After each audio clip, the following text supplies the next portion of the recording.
Welcome to another episode of Mastering Cybersecurity, developed by BareMetalCyber.com. Let's dive in. The term fileless malware creates an immediate misunderstanding because it sounds as though no file exists anywhere in the attack. That interpretation can lead defenders to ask the wrong question. They may focus only on whether antivirus software found a malicious executable, then treat the absence of that file as evidence that the system is clean. The practical question is broader. What code or commands ran? Where did they run? Which legitimate capabilities did they use? And what harmful behavior followed? Fileless malware matters because much of its activity may occur in memory or through tools that already belong on the system.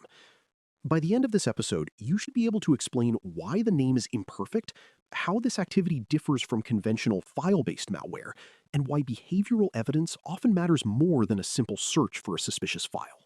Fileless malware is malicious activity that performs much of its execution in memory or through legitimate system tools, instead of depending on a conventional malicious program stored and launched from disk. The word much is important.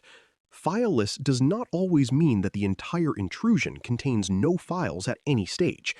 A malicious document, downloaded script, shortcut, configuration change, or temporary artifact may still appear before or during the activity. The label usually describes the main execution method, not an absolute property of every component. It also helps to separate malware from technique. Malware refers to code or instructions used for a harmful purpose, while fileless describes how that activity operates. The central distinction is that defenders cannot rely only on identifying a known malicious file. They must also examine what trusted processes, scripts, memory regions, accounts, and network connections are doing. Conventional file-based malware usually gives defenders a relatively stable object to inspect.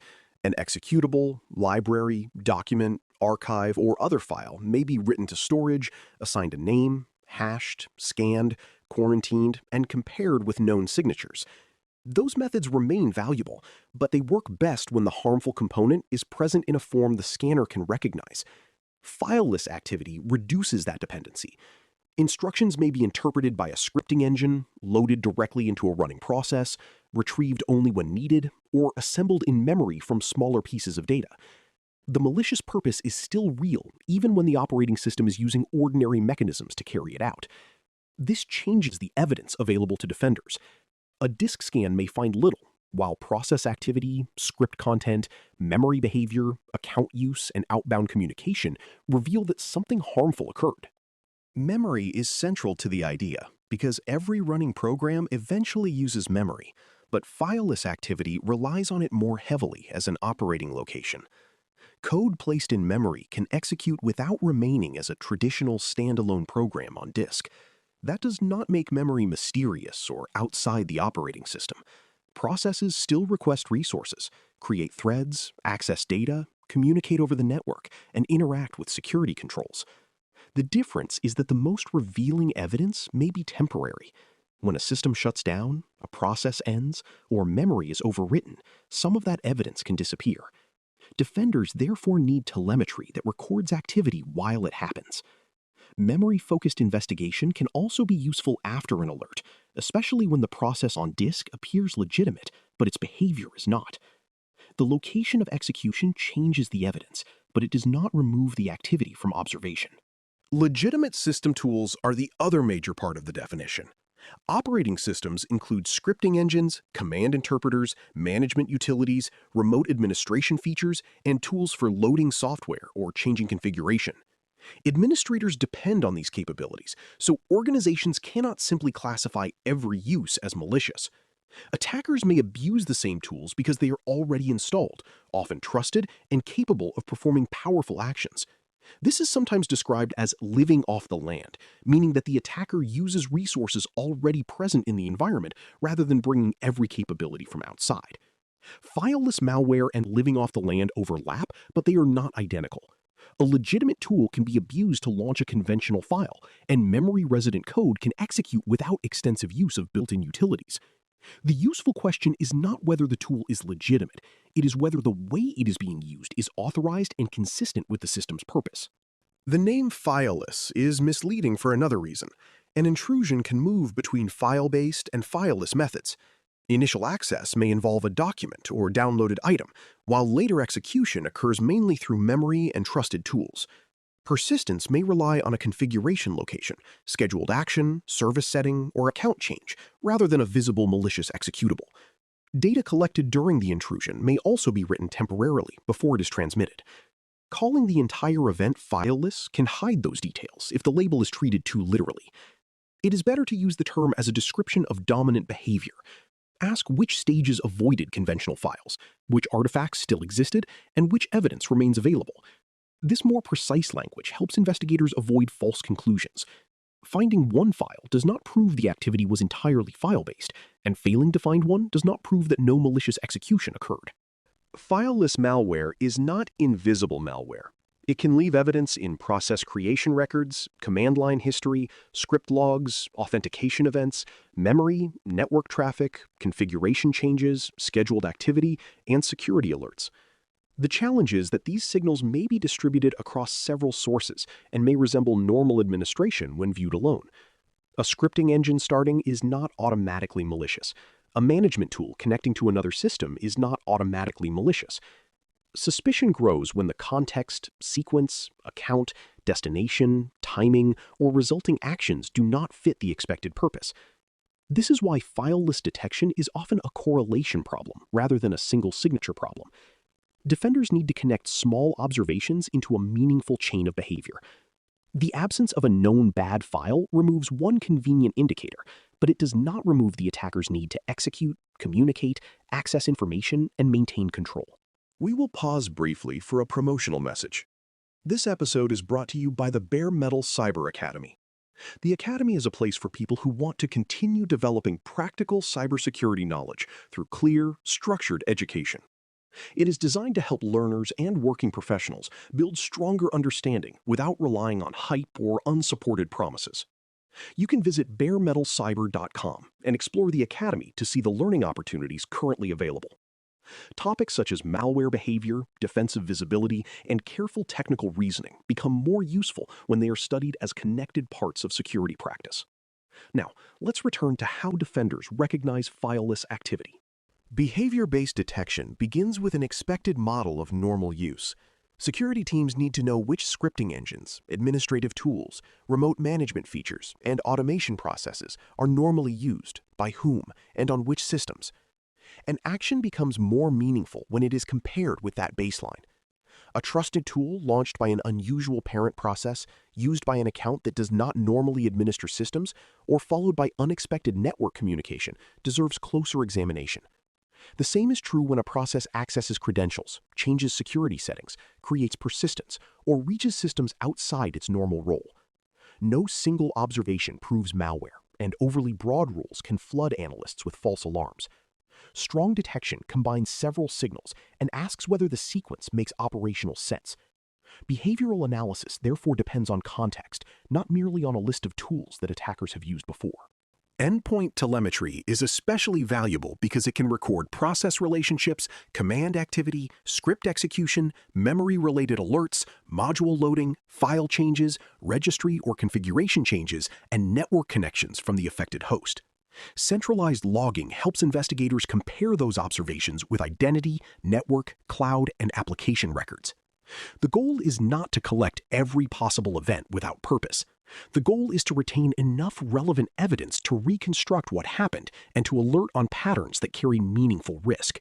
Logging must also be protected, synchronized, and reviewed. A detailed record that is overwritten too quickly or never examined provides little defensive value. Fileless activity exposes gaps in visibility because traditional scanning may report no malicious file, while other telemetry shows a harmful chain. Good coverage allows defenders to see the execution path even when the code itself is temporary. Prevention still matters, even though no single control can eliminate fileless malware. Limiting unnecessary scripting and administrative capabilities reduces opportunities for abuse. Application control can restrict which tools and code are allowed to run, while least privilege reduces what a compromised account or process can accomplish. Strong authentication, timely patching, protected administrative access, network segmentation, and careful control of remote management features can interrupt different stages of an intrusion. Script scanning and content inspection may identify suspicious instructions before or during execution. Attack surface reduction settings can also block behaviors that are rarely needed in ordinary work. These controls must be tested against legitimate operations because excessive restriction can break administration and automation. The objective is not to ban every powerful tool. It is to make authorized use deliberate, observable, and limited, while making unauthorized use harder to start and easier to detect. Incident response changes when investigators cannot depend on locating and deleting one malicious file. The response must preserve volatile evidence before it disappears, identify the affected accounts and processes, trace the activity across systems, and determine whether persistence or remote access remains. Isolating a host may stop communication, but it does not automatically remove stolen credentials or changes made elsewhere. Rebooting may clear some memory resident activity, yet it can also destroy evidence needed to understand the intrusion.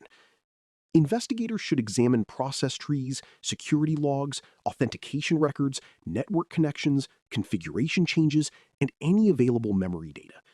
They also need to establish the time range and scope of the activity. A clean disk scan after containment is not the same as a clean environment. Recovery depends on removing the attacker's access and correcting the conditions that allowed the behavior. Several common mistakes make fileless malware harder to discuss accurately.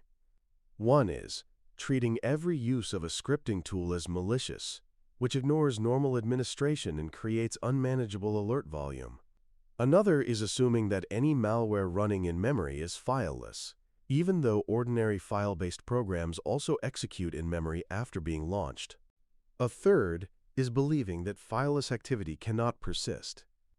Persistence may be established through settings, accounts, scheduled actions, or other mechanisms, even when no conventional malware file remains.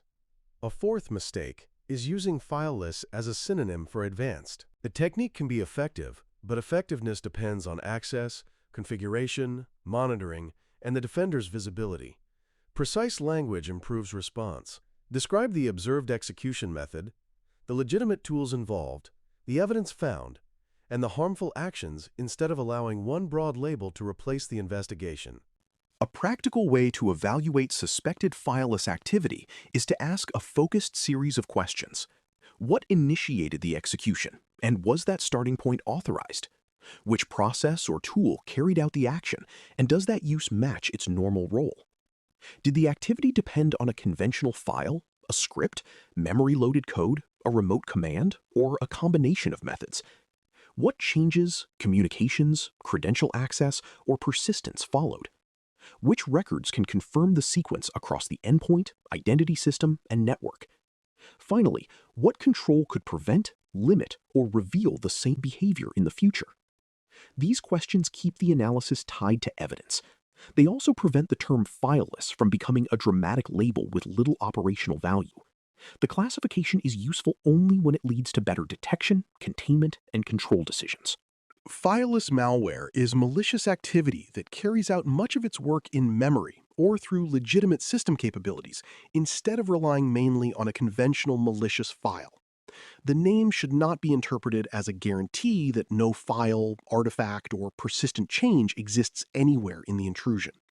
Its practical importance is that file-focused scanning may see only part of the event or may miss the most revealing activity altogether. Defenders therefore need to examine behavior: which processes ran, which accounts acted, which tools were used, what systems communicated, what changed, and whether the sequence matched an authorized purpose. File scanning remains useful, but it is one source of evidence rather than the final answer. The correct defensive practice is to combine file inspection with endpoint, identity, memory, configuration, and network visibility, so malicious behavior can be recognized even when the attacker avoids leaving a familiar executable behind. Thanks for listening. For more audio courses, daily newsletters, and more, please visit BareMetalCyber.com.